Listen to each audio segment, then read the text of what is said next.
अस्सलाम वालेकुम, नमस्कार, सत श्री अकाल एंड गुड इवनिंग। मैं हूँ आरज़ू काज़मी और आप हमेशा की तरह से देख रहे हैं पॉइंट ऑफ व्यू।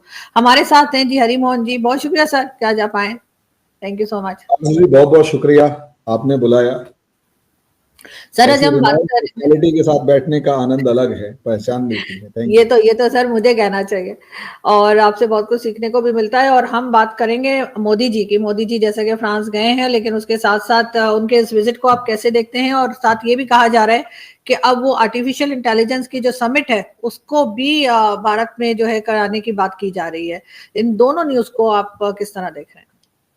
देखिए, फ्रांस गए ये हमारा नॉर्मल है, कोई बहुत ज्यादा वो नहीं है कि बहुत बड़ा कुछ हम करने जा रहे हैं कुछ भी।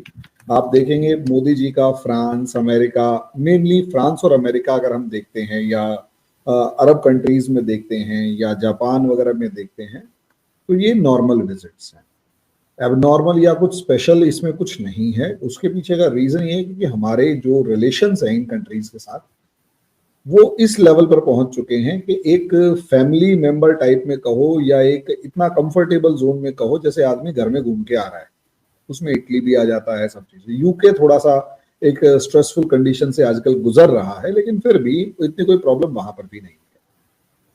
हाँ, आपके लिए प्रॉब्लम हो सकती है, क्योंकि आपके लिए वो बड़ी खबर होती है जब आपके शहबाज शरीफ इस तरीके से गए हुए होते हैं। लेकिन मैं उस पर अभी नहीं जा रहा, मेरा दूसरा पार्ट है कहने का। मैं ये कहना चाहता हूं कि गए आर्टिफिशियल इंटेलिजेंस को लेकर है, या आर्टिफिशियल इंटेलिजेंस के मामले में।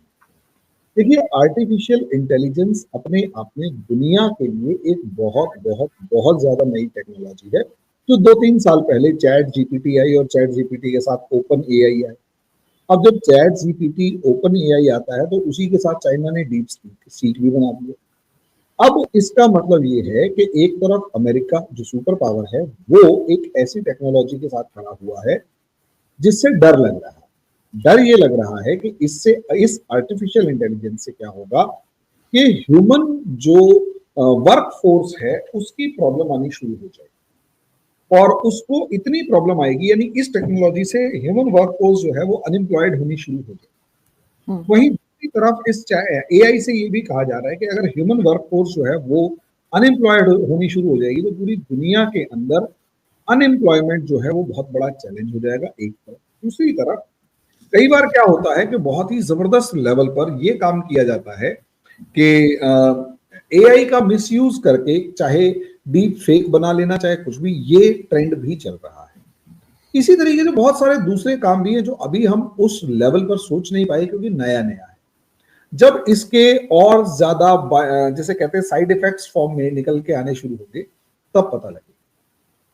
इसी मायने में, या इसी बिहाफ पर, या इसी रिलेशन में, या इसी संबंध में, हमारे पूरी दुनिया के जितने भी टेक्नोक्रेट कंट्रीज हैं, यानी जो कंट्रीज टेक्नोलॉजी में एक बहुत ही अच्छे लेवल पर काम कर रही हैं, टेक्नोलॉजिकल सुपीरियोरिटी चाहे टॉप 10 में है, किसी में भी है, उनके पास है, उन सबको फ्रांस के पेरिस में एआई समिट में बुलाया गया। और ये कहा कि यार, ये एआई क्या ह्यूमन रेस के लिए एक थ्रेट बन रही है, या एआई ह्यूमन रेस के लिए एक बून की फॉर्म में। इस चीज पर डिस्कशन थी, और उसमें यह कहा गया कि अगर ये थ्रेट है तो इसको काउंटर कैसे किया जाए, क्योंकि एआई डेवलप करने का जो का काम है वो असलियत में प्राइवेट कंपनीज का है, और प्राइवेट कंपनीज जो हैं वो अपने प्रॉफिट को देखते हुए एआई जैसी टेक्नोलॉजी को आगे बढ़ाएंगी, और वो रुकेंगी नहीं। तो एक टाइम ऐसा भी आ सकता है कि एआई खुद उन कंट्रीज के कंट्रोल, उन कंपनीज के कंट्रोल से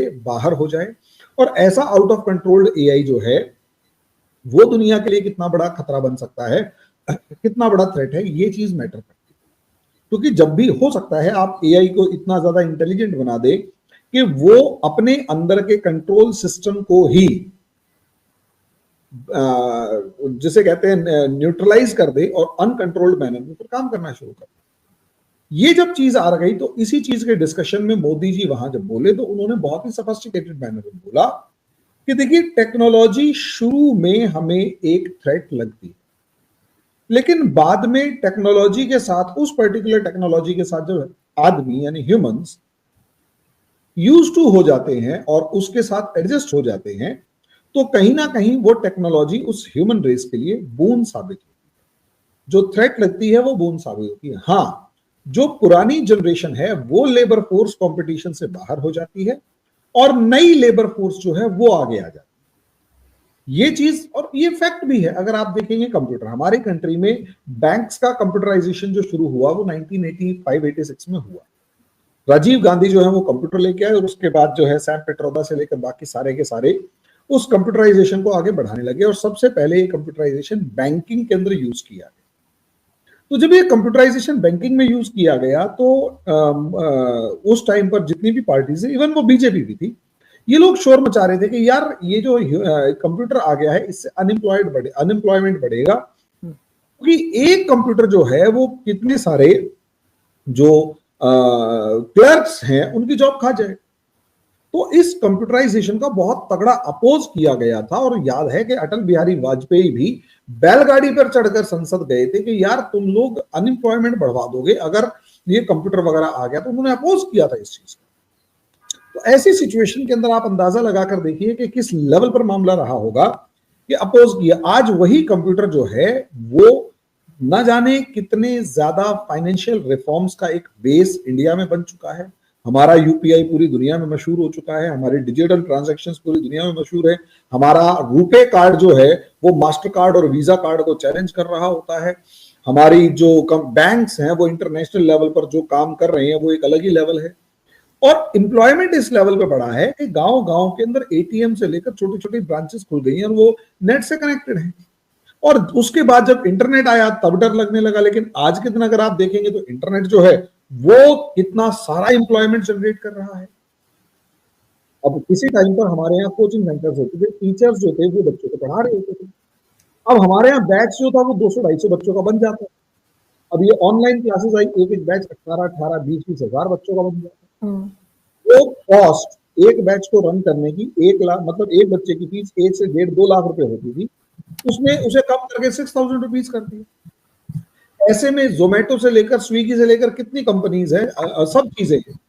अब उसमें दो बातें आती हैं, हमारी गवर्नमेंट जो इसमें काम कर रही है हमें समझना होगा कि मोदी जी का इस मामले में, टेक्नोलॉजी के मामले में विजन सच में गजब है। ये एक अलग लेवल पर सोचते हैं। इन्होंने वहां जाकर यही कहा कि यार देखो एआई को अगर आप इस तरीके से लेते हैं कि ये हमारे लिए थ्रेट है तो बहुत बड़ी गलती कर रहे हैं। थ्रेट है और हमें सोच समझ के चलना पड़ेगा, लेकिन अगर हम इसी एआई टेक्नोलॉजी को ह्यूमन रेस को सुधारने के लिए, इंप्रूव करने के लिए यूज करते हैं तो ये हमारे लिए एक बहुत बड़ी बून भी प्रूव हो सकती है, जिसमें हेल्थ से लेकर, इंश्योरेंस से लेकर, ट्रांसपोर्ट से लेकर हर जगह पर ये एआई काम आ सकता है। तो हमें असलियत में इस एआई को इस फील्ड में यूज करना चाहिए, थ्रेट की फॉर्म में नहीं देखना चाहिए। ये मैसेज दिया। इससे फिर जो वेंस हैं, जो मतलब वाइस प्रेसिडेंट वेंस हैं अमेरिका के, वो भी एग्री कर रहे थे, इमैनुअल मैक्रोन ने एग्री किया। और मैं इस चीज में एक चीज बताऊंगा आपको कि मोदी जी का दिमाग जो है ना वो लिटरली, मुझे मजा आ जाता है इस बंदे का दिमाग देख के कि इन्होंने, अच्छा आप लोगों ने अमेजन का नाम सुना होगा, दुनिया की सबसे बड़ी वो साइट है अमेजन। ये जो अमेजन है ना, ये दुनिया की सबसे बड़ी ऑनलाइन शॉपिंग साइट है, जो कि मतलब जिसे कहते हैं कि डिजिटल लेवल पर आप शॉपिंग कर सकते हैं। ठीक है, हमारी कंट्री ने क्या किया, अब इस अमेजन की वजह से न जाने कितने सारे हजारों लाखों की तादाद में जो छोटे वाले दुकानदार थे वो बेचारे बेरोजगार हो गए, दुकानें बंद कर करके भागने लग गए। ये सारा काम तो अमेजन कर रहा है और अमेजन 25 से लेकर 40% प्रॉफिट खा जाता है। अब क्या काम, इन्होंने ONDC नाम की एक ऑर्गेनाइजेशन एस्टेब्लिश की, open network for digital commerce, non profit organisation है और अपने आप उसके ऊपर आप रजिस्टर कीजिए, सरकारी है, गवर्नमेंट, अपने आप रजिस्टर कीजिए और अपना बिजनेस स्टार्ट कर लीजिए। 6 लाख अगर उसके अंदर दुकानदार जुड़ गए और 600 सिटीज कवर हो गई। अब आप सोचिए 600 सिटीज और मोर देन 6 लाख शॉपकीपर्स उसके अंदर जुड़ गए। नतीजा क्या हुआ, जबरदस्त लेवल पर ये अमेजन और फ्लिपकार्ट, हमारे यहाँ जो कंपनीज है, उनको चैलेंज करने लग गए। नतीजा उसका ये हुआ कि अल्टीमेटली जो इंटरनेट बैंकिंग और इंटरनेट से जो शॉपिंग थी वो कहां तो एक कंपनी को फ्लोरिश करवा रही थी, उसी के पैरेलली एक गवर्नमेंट ने एक प्लेटफॉर्म फ्री में बना के डाल दिया कि भाई तुम जानो, तुम्हारा काम जाने, खुद ही चलता रहेगा ये, हम इसमें कोई बेसिक सपोर्ट प्रोवाइड नहीं करेंगे। नतीजा उसका ये है कि जो 25 से 40% अमेजन कमा रहा था, वो अब दुकानदार की जेब में हमारी इकोनॉमी दोबारा रिवाइज कर दी। ये हमारी जो गवर्नमेंट्स हैं, जो दुनिया की गवर्नमेंट्स हैं, जब तक नहीं सोचेंगी कि कैसे इन टेक्नोलॉजीज को, ऐप टेक्नोलॉजी को जिस तरीके से यूज किया, गवर्नमेंट ने खुद ही बना के डाल दी, ऐसे अगर इन टेक्नोलॉजीज को, एआई को भी अगर गवर्नमेंट्स ह्यूमन वेलफेयर के लिए यूज नहीं करेंगी तो यह प्रॉब्लम। लेकिन उसी एआई टेक्नोलॉजी को अगर ह्यूमन वेलफेयर के लिए फ्री ऑफ कॉस्ट या मिनिमम चार्जेस के लिए यूज करने के लिए डाल दिया जाए, गवर्नमेंट का मतलब पब्लिक यूटिलिटी के लिए डाल दिया जाए, तो बहुत बढ़िया है। और इसी चीज की तरफ हमारे मोदी जी ने वो ध्यान दिलाया है। जी बिल्कुल, लेकिन आप इस बात पे भी यकीनन मैं आपसे पूछना चाहूंगी कि जब इस किस्म की कोई चीज आती है, जैसे कि आर्टिफिशियल इंटेलिजेंस आई है, तो जिससे पहले के लोग इसके फायदे को समझ सके, हम देखते हैं कि इसका मिस यूज ज्यादा किया जाता है। अभी हमारे यहाँ भी कई तरह की फोटोज, कई तरह की फुटेजेस और वो चीजें सोशल मीडिया पर आपको देखने को मिलेंगी जो कि असल में नहीं है, और लोग अक्सर ये बात करते हैं कि भाई इसको और से देखो, ये तो आर्टिफिशियल इंटेलिजेंस से बनाई गई वीडियो है, इसमें तो ये वायलेंस जो दिखाया जा रहा है वो वायलेंस हुआ ही नहीं है। इस चीज को कैसे कंट्रोल किया जाएगा? और चीज देखो, पता है क्या है, एक इस दुनिया में सबसे ज्यादा जो रिसर्च एंड डेवलपमेंट हुई है ना, वो उन फील्ड्स में हुई है जो ह्यूमन रेस को डिस्ट्रॉय कर रहे होते, और सबसे ज्यादा जो डेवलपमेंट हुई है वो वॉर इक्विपमेंट्स को लेके हुए हैं, वॉर इक्विपमेंट्स की फॉर्म में हुए। चाहे आप क्या कहते हैं, वो वायरलेस फोन देख लें, चाहे आप सैटेलाइट फोन्स देख लें, चाहे आप सैटेलाइट्स को देख लें, चाहे आप जीपीएस सिस्टम को देख लें, ग्लोबल पोजीशनिंग सिस्टम, असलियत में क्या है? असलियत में अमेरिका के जो शिप्स, एक पूरी की पूरी बटालियन जो थी वो रेगिस्तान में गायब हो गई, सहारा डेजर्ट में। अब वहां से इनके दिमाग में आया, और उसके बाद सैटेलाइट में कैमरा के अंदर सब चीजें, और उसके बाद आज आप उस जीपीएस के बिना पूरी जिंदगी चल नहीं पा रही, पूरी दुनिया नहीं चल पा रही। तो वो है क्या? वो असलियत में डेवलप किया था आर्मी पर्पस से, इंटरनेट डेवलप किया था आर्मी पर्पस को लेकर। वायरलेस जो वो जो क्या ना, कोई भी एक टेक्नोलॉजी है, अगर आप देखेंगे बाद में जब ये देखा कि यार ये ह्यूमन कॉज को या ह्यूमन रेस को बहुत बेनिफिट पहुंचा सकती है, तब बाद में उसे ह्यूमन यूज के लिए खोला गया। वही चीज, और उसमें भी जब शुरू में जब इंटरनेट आया, तो इंटरनेट का सबसे ज्यादा यूज, आज भी अगर आप देखेंगे तो इंटरनेट का सबसे ज्यादा यूज पोर्नोग्राफी देखने में होता है। अगर हम देखें कि अगर ये यूज सबसे ज्यादा होता है तो वो गलत ही तो है, लेकिन क्या उस गलत को ही हम मान लें, या उसमें जो सही हो रहा है, आप और मैं बैठकर यहां लोगों को अवेयर करने की भी कोशिश कर रहे हैं, उसमें भी होता है। तो मेरे हिसाब से दोनों तरफ से होता है। अगर हम पॉजिटिव फॉर्म में देखेंगे तो हम अवेयर कर रहे हैं, नेगेटिव फॉर्म में देखेंगे तो बच्चे बिगड़ रहे हैं। यही चीज एआई में, दिमाग हर किसी का इस तरीके से काम करता है, और आदमी है ही डिस्ट्रक्टिव माइंड। वो कंस्ट्रक्टिव माइंड बहुत कम हो सकता है, वो डिस्ट्रक्टिव माइंड सबसे ज्यादा हो। और क्योंकि वो डिस्ट्रक्टिव माइंड है, ऑब्वियस सी बात है उसके नेगेटिव पार्ट्स तो होंगे, और ज्यादातर लोगों को वो नेगेटिव पार्ट्स ही समझ में आते, पॉजिटिव नहीं समझ में आते। तो एआई का अभी भले ही मिसयूज हो रहा है, लेकिन हमें यह भी देखना होगा कि जिस टाइम पर इस एआई के ऊपर रेगुलेशन एस्टेब्लिश हो जाएगी, जैसा कि मोदी जी ने कहा, अगर ये रेगुलेशन एस्टेब्लिश होगी, देन आई कैन गारंटी आरजू जी, ये दुनिया के लिए एक वरदान साबित है। बस हमें इसे समझ के अपनी लाइफ में इंटीग्रेट करके इसकी हेल्प से लाइफ को आगे बढ़ाना, तभी हम आगे। जी। लेकिन सर, जब कोई नई चीज निकली है, चाहे साइंस की तरफ से, उस तरफ से, तो हम देखते हैं कि इंसान ने अपना दिमाग, यानी आम इंसान की बात कर रही हूँ, वो लोग नहीं जो साइंटिस्ट होते हैं या कोई चीज भी बनाते हैं, जो आम पब्लिक है, उसने अपना दिमाग इस्तेमाल करना कम कर दिया है। वो उन चीजों के ऊपर ज्यादा रिलाई करते हैं कि ठीक है, पहले लोग जो है वो बगैर कैलकुलेटर के भी, हमारे बड़े जो थे वो ऐसे हवा में देख के कैलकुलेशन कर लेते थे कि जी इतना इतना। अब अगर किसी ने 10 रुपए भी बताने हैं तो वो कैलकुलेटर से 5 और 5 5 + 5 करता है कैलकुलेटर में। और इसी तरीके से मोबाइल जब नए थे या नहीं थे, तो लोगों को एक दूसरे के नंबर, कई रिलेटिव्स के नंबर ज़बानी याद होते थे। अब खुद का नंबर याद नहीं होता। अगर आप अपना नंबर कोई बताने की कोशिश करें तो अक्सर लोग कहते हैं ठीक है यार 1 मिनट देख के बताते हैं या कार्ड दे देते हैं, इस किस्म की बात हो जाती है।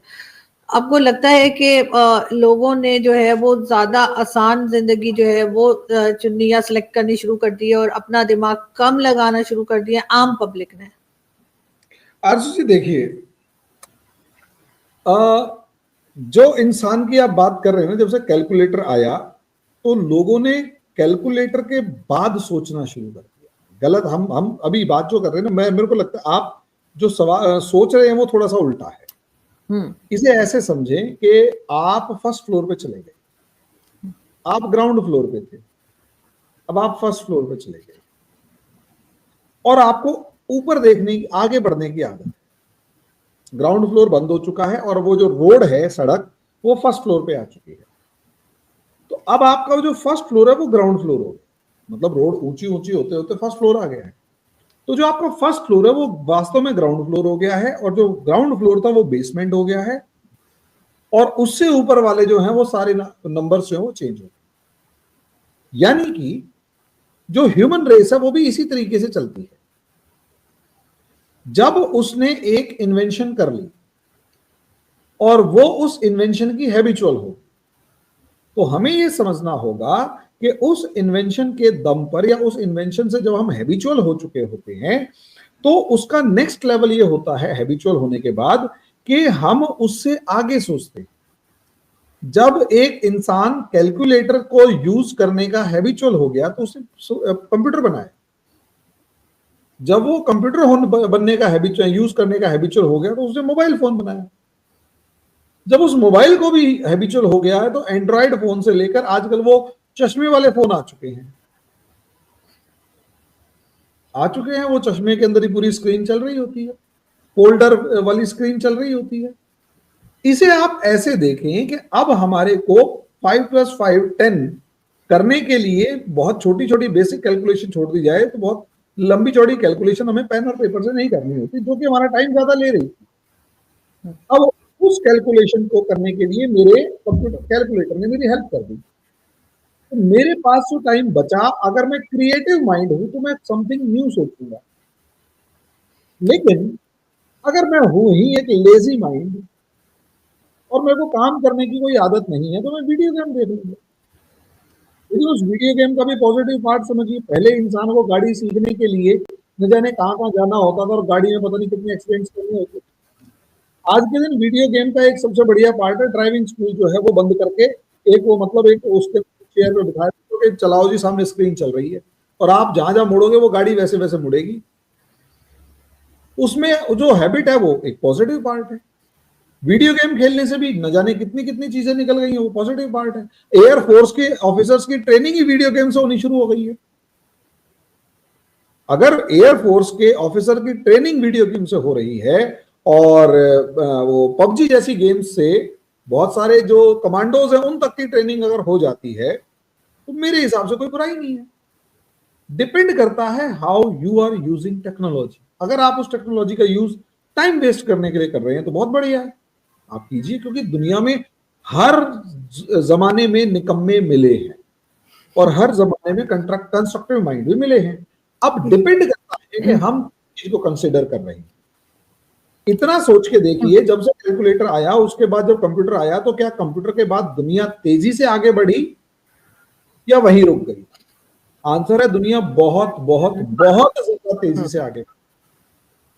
क्या आपने कभी सोचा था कि घर के अंदर बैठे बैठे आप कुछ बटन दबाएंगे और आपके घर पे आके खाना पहुंच जाएगा? हाँ साहब, मैडम ये नहीं सोचा था। वो ढाबे पे जाके ही लेके आना पड़ता था। और आज हमारे इतनी कंपनीज है, कोई से मंगा लो। कभी सोचा था कि कार जो है उसको हम ऑटो स्टैंड, टैक्सी स्टैंड पे जाके बुक करते थे, फिर वो फोन आ गया तो फोन पे बुक होती थी। आज के दिन ना फोन ना और कुछ, हम सीधा उस चीज के ऊपर बुक करते हैं, काम खत्म, चल भाई हो गई। और वो अपने आप आके कहता मैडम ओटीपी बता दो, काम खत्म। कभी हमने सोचा था कि हम कैशलेस इकोनॉमी की तरफ बढ़ेंगे कि हमारे को नोट, जेब में नोट ही लेके नहीं घूमने? नहीं, आज है, कभी नहीं। अच्छा। तो और इंडिया में तो बहुत जबरदस्त है, हमें कैश रखने की आदत नहीं बची। हमें सबसे ज्यादा गुस्सा तब आता है जब इंटरनेट नहीं चल रहा होता और पेमेंट करनी होती है। हम दुकानदार पे कई बार चढ़ दौड़ते हैं कि भाई क्या बकवास है, तो ये इंटरनेट नहीं चल रहा। दुकानदार कहता भाई साहब वाईफाई का पासवर्ड ले लो, इससे कर दो, कोई दिक्कत। हमारे भी ऐसा ही है। हाँ, तो क्या सोचा था, ये एडवांस ही तो है ना। पहले पता लगा जी तनख्वाह मिल गई, मिलने वाली है, आदमी की पॉकेट मारी जा रही है और एक पूरे महीने की तनख्वाह पॉकेट मारी में चली गई। अब कौन सी पॉकेट, कैसा पॉकेट मार। और अच्छा, वो चोरों ने भी अपने आप को चेंज कर लिया, चोर भी फिर उसी तरीके के फ्रॉड निकले। वही सीधी सी बात है, चोर भी उसी तरीके के फ्रॉड निकले जिस तरीके से दुनिया बदली, तो चोरों ने अपने आप को मोल्ड कर लिया। अब जो पुराने चोर जिनकी कैंची हाथ में होती थी, वो कैंची से कब जेब काट के ले जाए पता नहीं लगती, तो अपने आप में एक्सपर्टीज थी। अब वो बेचारे बेरोजगार हो गए, क्योंकि आज के दिन नई टेक्नोलॉजी आ गई, तो चोर भी नई तरीके के आ गए जो कंप्यूटर पर बैठे बैठे चोरी कर लेते हैं। तो मैं इन चीजों को अलग से नहीं देख रहा, मेरे हिसाब से सब चीजें जो हैं वो वैसे ही चल रही होंगी। हमें उस जमाने को समझना होता है जिस तरफ जमाना आगे बढ़ रहा है, और एआई को समझने में भी हमें उसी तरफ देखना है। बिल्कुल बिल्कुल ऐसा ही। और जितने भी खासतौर पे जो नए स्टूडेंट्स हैं उनको भी यकीनन आप जैसे टीचर समझाते होंगे कि जो चीज भी नई आ रही है उसको पॉजिटिव तरीके से कैसे इस्तेमाल करते हैं और उसको नेगेटिवली जो है वो ना लिया जाए। बहरहाल बहुत शुक्रिया सर कि आपने यहाँ ज्वाइन किया, हमेशा की तरह बहुत कुछ सुनने को और समझने को मिला। Thank you so much for joining the show. Thank you.